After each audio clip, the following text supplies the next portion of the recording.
Hey mes Phoenixous, aujourd'hui, retour sur mes lectures manga du mois de juillet. Allez, c'est parti.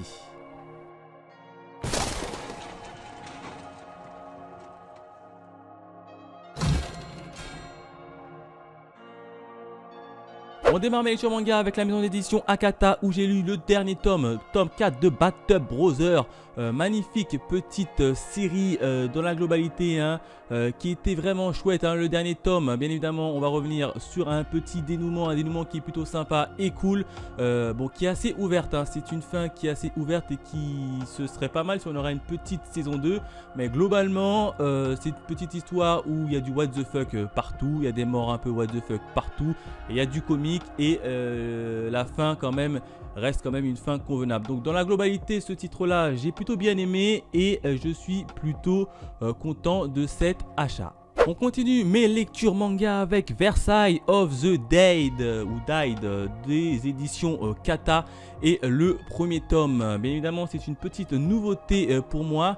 Et dans la globalité, j'ai plutôt bien aimé. Mais l'histoire, de quoi raconte l'histoire? Eh ben, au niveau de l'histoire, on va suivre tout simplement, si vous préférez, un jeune prince du royaume de France et une princesse du royaume d'Autriche qui vont se marier ensemble, tout simplement. En fait, c'est un mariage arrangé.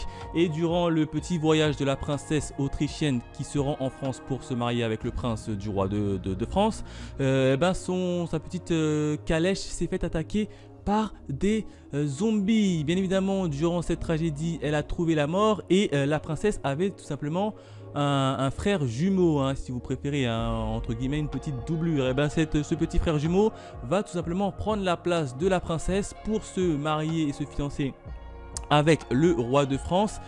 Et voilà, tout simplement. Et bien évidemment, derrière le petit jumeau de la princesse, en fait, se cache un petit passé ou un truc pas très net. En tout cas, voilà de quoi nous compte l'histoire Versailles of the Died. Un frère jumeau qui va prendre la place de sa sœur jumelle et se marier à un roi de France. Et bien évidemment, sous-histoire, et derrière tout ça, il y a plein de complots politiques, de zombies, etc. etc. Donc pour ma première lecture de ce tome-là, j'ai été agréablement surpris. J'ai plutôt bien aimé dans l'ensemble. C'était assez frais, il y a pas mal de zombies, l'histoire est bien racontée.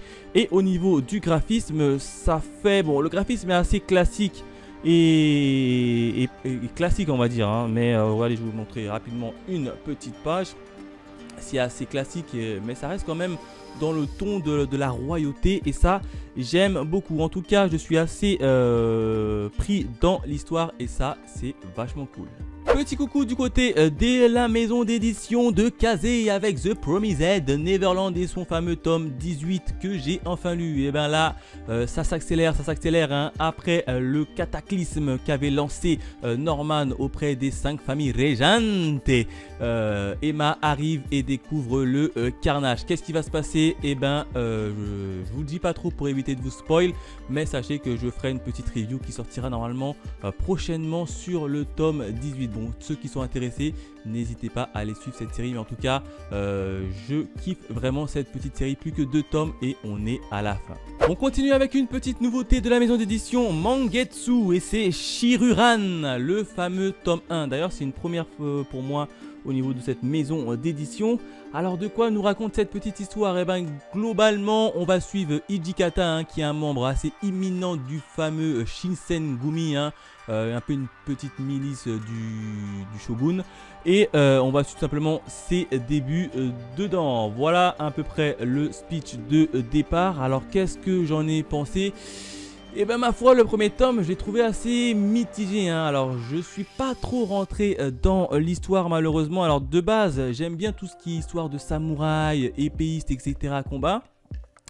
Dedans, il y en a, mais je sais pas. Il y a pas mal de personnages dès le premier tome.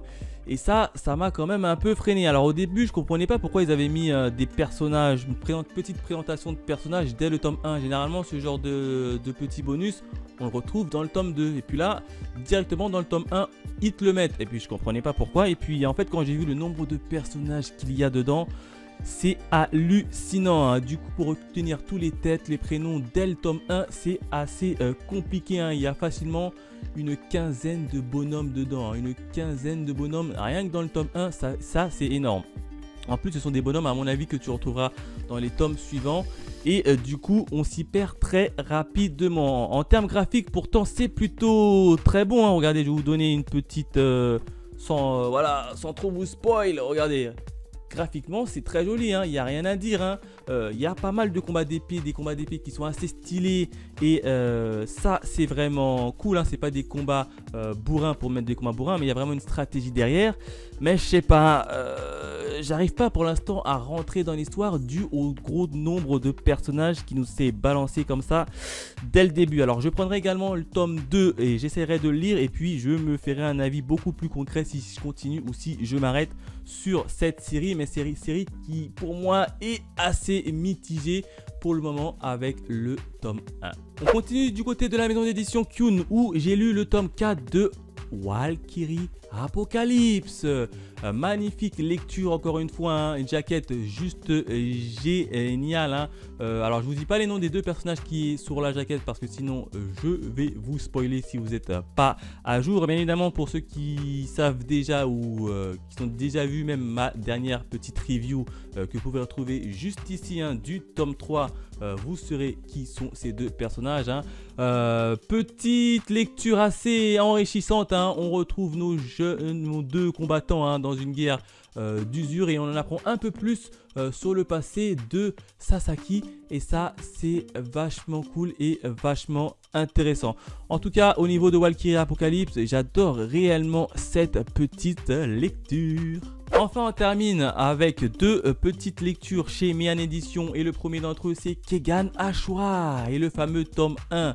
Alors déjà, de quoi nous raconte l'histoire? Tout simplement, on va suivre des combattants qui vont se taper. Alors des combattants, pourquoi ils vont se taper? Ben, tout simplement parce que si vous préférez, ça va être une entreprise A et une entreprise B qui auront des différends et ils vont faire appel simplement à des combattants pour régler ce différend. Admettons que l'entreprise A veut acheter... je sais pas moi, veut acheter un immeuble et l'entreprise B veut également acheter le même immeuble, au lieu d'envoyer des avocats, etc., ils vont tout simplement envoyer chacun un combattant et le combattant qui gagne, et ben ça va être l'entreprise qui va remporter l'immeuble en question. Donc voilà à peu près l'histoire de Kegan Ashura et nous on va suivre ce type là qui est un combattant pour une entreprise. Alors qu'est-ce que j'en ai pensé globalement? Eh ben je suis assez, je sais pas, assez mitigé. Alors d'habitude je suis très friand des mangas de baston, etc. Mais là également je n'arrive pas trop à rentrer dans l'histoire. Je trouve que ça tourne un peu en rond. Après certes c'est un premier tome donc faut laisser le temps à l'histoire de se mettre en place, etc. Mais je suis assez mitigé pour cette série. En tout cas, je sais qu'il y a une version animée. Donc, je vais d'abord me taper la version animée. Si je trouve que la version animée est assez attirant et que moi-même je veux en savoir plus, et bien dans ce cas-là, je pense que je me pencherai sur le manga. Mais comme là, au niveau du tome 1, je m'attendais à vraiment plus que ça. Il n'y a pas réellement eu de combat. On a eu deux petits combats. Alors, un premier combat dès le départ. Et puis un deuxième combat vers la fin qui rend les enjeux un peu plus intéressants, mais je sais pas. Pour l'instant je suis assez mitigé rien qu'en lisant le tome 1. Alors je vais me taper la version animée et puis je reviendrai vous dire si je prends le tome 2 ou si je m'arrête ici. Au niveau du deuxième manga que j'ai lu, ben, c'est tout simplement un classique, hein, puisque c'est le tome 46 de Kingdom, le fameux Kingdom, le tome 46. Alors dans ce tome là on va retrouver Shin qui va tout simplement continuer son recrutement et on aura enfin le début d'une nouvelle campagne de guerre. Bien évidemment je ne vous en dis pas plus pour éviter de vous spoil, hein. Pour ceux qui veulent, je fais des reviews sur cette série que vous pouvez retrouver juste en cliquant ici, hein. D'ailleurs le tome 45 je crois qu'il est sorti et puis là il faut que je tourne cette petite review sur le tome 46. Donc voilà en termes de mes lectures pour Mian Edition. Voilà ce que je pouvais dire en termes de mes lectures du mois de juillet, hein. Pas grand chose de lu. Allez, j'ai lu combien? J'ai lu 7 tomes.